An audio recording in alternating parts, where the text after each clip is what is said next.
السلام عليكم ورحمة الله وبركاته. كيف حالكم؟ إن شاء الله كويسين وإن شاء الله طيبين. أتمنى إن شاء الله أن تكونوا دائما بخير وعلى خير. أعزائي المشاهدين، كان شفت لي فيديو على وسائل التواصل الاجتماعي، فصراحة الفيديو ده أثار انتباهي جدا، فعشان كده قررت إني أوريكم الفيديو ده. لكن يا جماعة أنتوا في الأول والأخير ليكم التعليق. يلا يا جماعة باختصار خلونا نشوف الفيديو ونكتشف فيه شنو. باعتقادي الدولة الوحيدة اللي عندها إمكانية إنها تنظم بطولة كأس العالم لحالها، كأس العالم مو بأي دولة تقدر تستضيفه. أي دولة تفكر إنها تستضيف بطولة بحجم كأس العالم لابد ما تستوفي بعض الشروط، ولابد ما تكون عندها عوامل معينة بحيث إن ملفها يكون قوي ويتم قبوله من قبل اللجنة المختصة في هذا الأمر. وفي عالمنا العربي في دول قليلة جدا هي اللي عندها إمكانية إنها تستضيف بطولة بحجم كأس العالم. قطر رغم صغر مساحتها وعدد سكانها القليل، لكن مواردها المادية والمالية قوية جدا، ساعدت في انها تنظم بطولة مثل بطولة كأس العالم. البطولة هذه اللي نظمتها قطر في دول ثانية اكبر منها في المساحة واكبر منها حتى في عدد السكان، وعندها تنوع كبير في الموارد والثروات، ولكنها ما فكرت ابدا انها تقدم على استضافة ملف كأس العالم، لان الموضوع ما هو بس مقدرات وامكانيات، الموضوع ابعد من هالشيء. بالاضافة لدولة قطر في دول 3 أو 4، هذه حسب وجهة نظري أنا، قد أكون مخطئ. المملكة العربية السعودية عندها قدرة أنها تنظم كأس العالم في حال تجاوزها لشروط معينة. دولة الإمارات كذلك عندها القدرة أنها تنظم كأس العالم. في شمال أفريقيا باعتقادي الدولة الوحيدة اللي عندها إمكانية أنها تنظم بطولة كأس العالم لحالها هي المملكة المغربية. ليش؟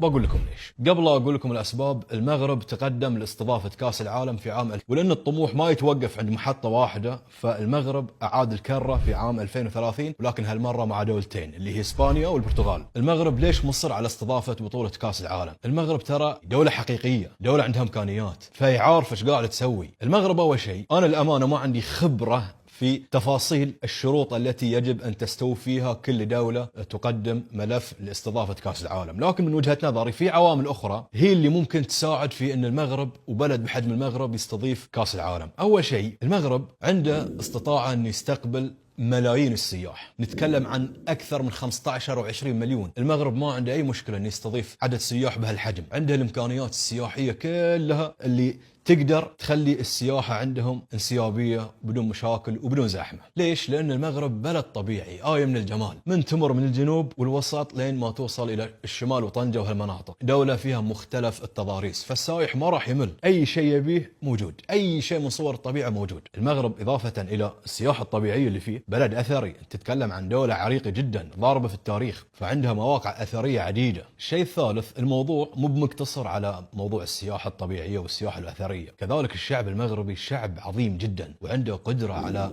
التعايش والتأقلم مع أي جنسية ومع أي جالية من أي دولة كانت، لأن المغرب مو بس الشعب، حتى كأنظمة حكومية وكأنظمة إدارية منفتحة على الآخر ومنفتحة سياحيا، فالموضوع راح يكون بسيط وسلس. المغرب بحسب المعطيات والأرقام يعتبر أفضل بلد من ناحية البنية التحتية في بلدان شمال أفريقيا إلى الآن، أتكلم إلى الوقت الراهن. المغرب شغال تقريبا من أكثر من عقد على موضوع البنية التحتية، لأن من أهم أسباب قبول استضافة المغرب أو أي دولة لبطولة كأس العالم موضوع البنية التحتية. فالمغرب اشتغل على الجسور، على الطرقات، على المراكز الصحية، على المراكز التجارية، على الفنادق، على المنتجعات. المغرب يعتبر سياحيا دولة أوروبية على أرض أو جغرافيا عربية. المغرب آية من الجمال، آية من الحسن، بديعة، متقدمة، فيها إمكانيات جبارة. ومن الحين لعام 2030 المغرب عنده مجال إنه يغطي أي نقص وأي عيب وأي تقصير لمدة 7 سنوات إلى عام 2030. الإمكانيات الرياضية اللي يمتلكها المغرب إمكانيات جبارة، تتكلم عن ملاعب عالمية تقدر تشيل لك آلاف المشجعين بكل راحة، غير الملاعب اللي ممكن يتم إنشائها لاستضافة ملف 2030. غير هذا في نقطة مرتبطة بهالسبب، موضوع أن الشعب المغربي شعب رياضي، شعب محب جدا لكرة القدم، عنده شغف كبير وعنده محبة لهاللعبة العالمية، بدليل أن المغرب قدر يتأهل لكأس العالم 6 مرات، رغم أنه يقدر يحقق مرات وصول أكثر من 6 مرات، لكن كرة القدم لعب وخسارة. غير هذا أن الإنجاز التاريخي اللي حققه المغرب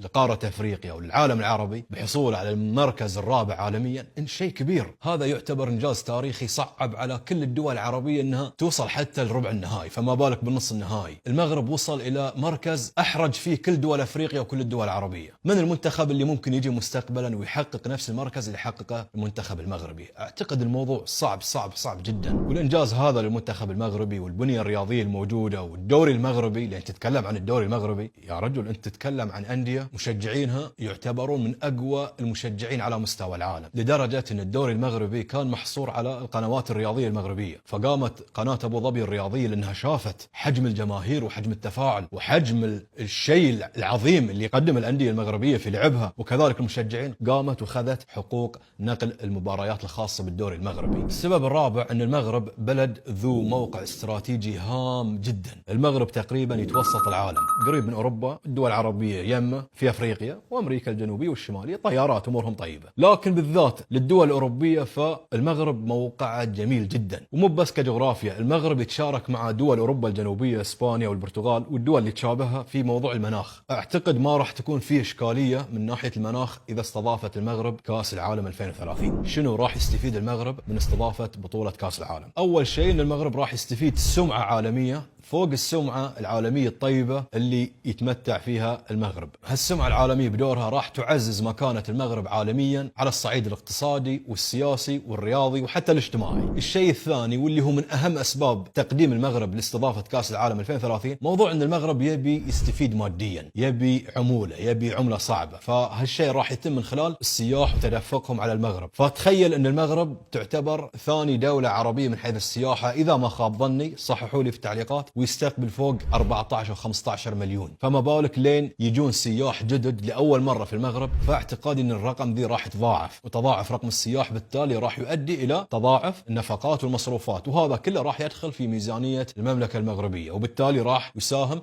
في رفد القطاع الاقتصادي في البلد. إضافة لهالشيء فالموضوع مو مقتصر فقط على نفقات السياح وعلى الفلوس اللي راح يصرفونها في المغرب. أي دولة في العالم تستضيف كأس العالم من أهم أولوياتها أنها تستغل هالاستضافة في جذب الاستثمارات الخارجية. المغرب مؤهل جدا لاستضافة أكبر الاستثمارات على مستوى العالم، بدليل في شركات سيارات كثيرة عالمية موجودة في المغرب، وكذلك شركات عقارية وشركات إلكترونية من شتى أنحاء العالم بدأت تستثمر في المغرب، لأن المستقبل المغرب إن شاء الله مشرق ويبشر بالخير. ثالث شيء أن التاريخ راح يسجل للمغرب أنها ثاني بلد عربي يستضيف كأس العالم وثاني بلد أفريقي يستضيف كأس العالم، وهذا الإنجاز وهذا الرقم راح يتسجل باسم المغرب إلى أن يشاء الله. فمن هالمنبر ومن البحرين أتمنى التوفيق للمغرب، وإن شاء الله أنه يتم قبول الملف اللي راح يمثلنا كلنا. وقبل لا أختم، أنا سويت حلقتين ذكرت فيهم إنجازات المغرب اللي تجاوزت فيها دول عالمية في شتى المجالات، راح أحط لكم روابطها في التعليقات، أتمنى منكم مشاهدتها والتفاعل معها.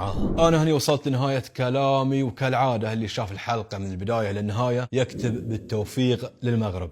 أشوفكم على خير إن شاء الله، والسلام عليكم. يلا جماعة، نلتقي إن شاء الله في الحلقة القادمة. كان معكم محمد حسونة، والسلام عليكم ورحمة الله وبركاته.